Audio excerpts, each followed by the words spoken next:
विभा और मीना दोनों गरीब बहनें थीं। उनके पिता सफाई करने का काम किया करते थे और उनकी माँ घर पर ही रहकर उनकी देखभाल किया करती। वो सभी किराए के एक मकान में रहते थे। उनके पिता मोहन ने दोनों बहनों को सरकारी स्कूल में पढ़ने के लिए डाल दिया था। मोहन की कमाई से जैसे तैसे घर चलता, लेकिन एक दिन अनहोनी घटी। मोहन का हार्ट अटैक से निधन हो गया। विभा और मीना की माँ छाया पर तो जैसे पहाड़ ही गिर पड़ा। अपने पति के जाने का गम तो उसे था ही, पर अब उसे अपनी बेटियों की चिंता सताने लगी। उसने मन ही मन ये ठान लिया कि विभा और मीना को अपने पिता की कमी खलने नहीं देगी। उसने घर घर जाकर काम करना शुरू कर दिया। उससे जो भी पैसे मिलते उसे घर खर्च और दोनों बहनों की पढ़ाई में लगाने लगी। समय बीतता गया। विभा और मीना भी बड़ी हो गई और छाया बूढ़ी। अब उससे ज़्यादा काम नहीं हो पा रहा था। बस माँ, अब बहुत हो गया। इस तरह आप घर घर जाकर काम नहीं करेगी। हाँ बेटा विभा, मुझे भी थोड़ी आराम की ज़रूरत है, लेकिन हमारे पास दूसरा कोई चारा भी तो नहीं है। अगर मैं काम नहीं करूँगी तो घर में 4 पैसे कहाँ से आएंगे। अभी तो तुम दोनों की सिर्फ पढ़ाई ही पूरी हो पाई है।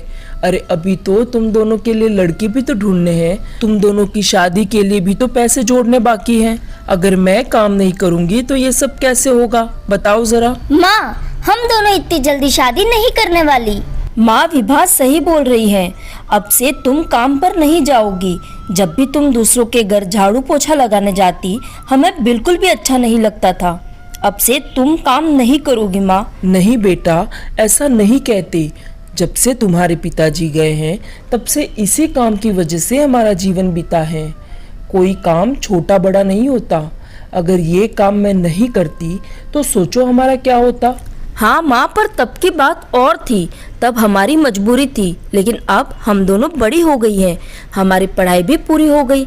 अब हम नौकरी की तलाश करेंगे और देखना माँ, हमें बहुत ही अच्छी नौकरी मिल जाएगी। विभा और मीना जल्दी ही नौकरी की तलाश शुरू कर देती हैं, लेकिन साधारण स्कूल और कॉलेज में पढ़ने की वजह से उन्हें कई नौकरी नहीं मिलती।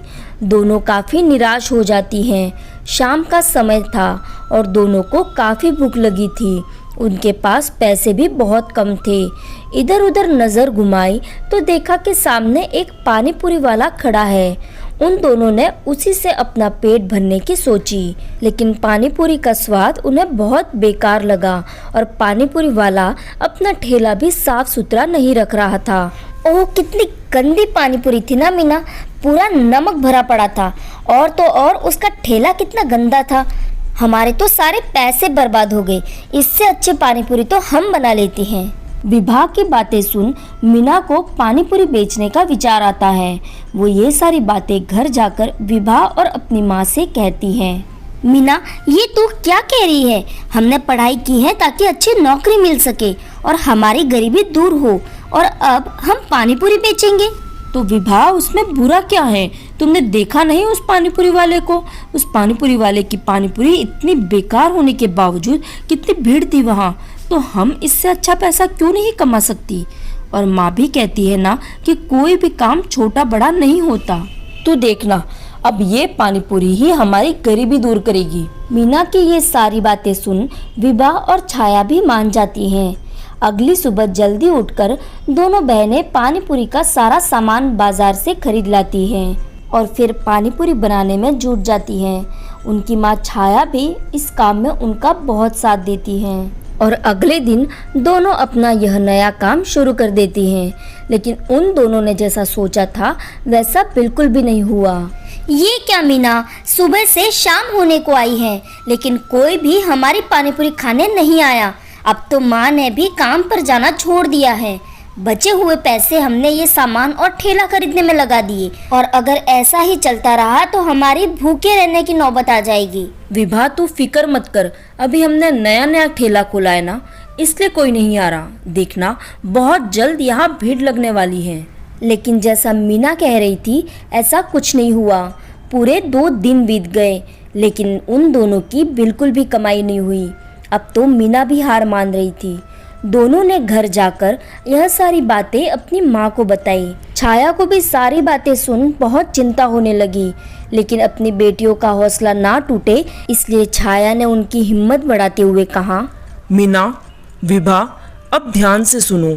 तुम दोनों इस तरह हार मानने की बजाय ये देखो कि कमी कहाँ रह गई। तुम्हें रास्ता जरूर दिखेगा। छाया तो ये कहकर चली गई, लेकिन उन दोनों बहनों की चिंता अभी खत्म नहीं हुई थी। तभी मीना की नज़र ठेले पर पड़ती है। बहुत साधारण सा दिखने वाला ठेला बिल्कुल भी आकर्षित नहीं था। ये सब देखकर मीना विभा से कहती है, देखो विभा, मुझे एक सुझाव आया है। हमें सबसे पहले तो इस ठेले को आकर्षित बनाना होगा। देखो कैसे पुराना सा लग रहा है। पहले तो हम इसे अच्छा सा कलर करते हैं और इसका अच्छा सा नाम रखते हैं। लेकिन क्या नाम रखें? बीए पानीपुरी वाली। क्या? हाँ मीना, बीए पानीपुरी वाली। अरे हमारी पढ़ाई कहीं तो काम आए। और मीना, हम एक और काम करते हैं। हम एक पानी की जगह 6 अलग अलग पानी वाली पानीपुरी बेचेंगे। ऐसी पानीपुरी दूर दूर तक कोई नहीं बेचता। मीना को विभा की यह बातें अच्छी लगती हैं और दोनों बहनें अगले दिन इस काम में जुट जाती हैं। पहले तो वो अपने ठेले को बहुत ही सुंदर कलर करती हैं और अपनी माँ की मदद से 6 अलग अलग तरह के पानी तैयार कर लेते हैं और अगले दिन अपने बीए पानीपुरी वाली का ठेला लेकर निकल पड़ती हैं और उनका यह आइडिया काम कर जाता है। धीरे धीरे वहाँ भीड़ जमा हो जाती है क्योंकि ऐसा यूनिक नाम पहली बार सबने सुना और उनका ठेला भी आकर्षण का केंद्र बन गया था। और पानीपुरी का स्वाद तो अच्छा था ही, इसलिए भीड़ इकट्ठा होने में देर नहीं लगी। उस दिन दोनों बहनों ने 3000 रुपये की कमाई करी थी और ऐसे ही उन दोनों बहनों का ये बिजनेस चल पड़ता है। ऐसे ही समय बीतता गया और अब वो दोनों बहनें बीए पानीपुरी वाली के नाम से फेमस हो जाती हैं। बहुत कम समय में ही वो अपनी माँ के लिए एक अच्छा सा घर खरीदती हैं और अपने बिजनेस को बढ़ाते हुए बीए सिस्टर्स के नाम से रेस्टोरेंट भी खोलती हैं। ऐसी ही कहानियाँ देखते रहने के लिए हमारे चैनल को सब्सक्राइब करें। वीडियो अच्छा लगा हो तो इसे लाइक करें, चैनल को सब्सक्राइब करें एंड शेयर करें। धन्यवाद।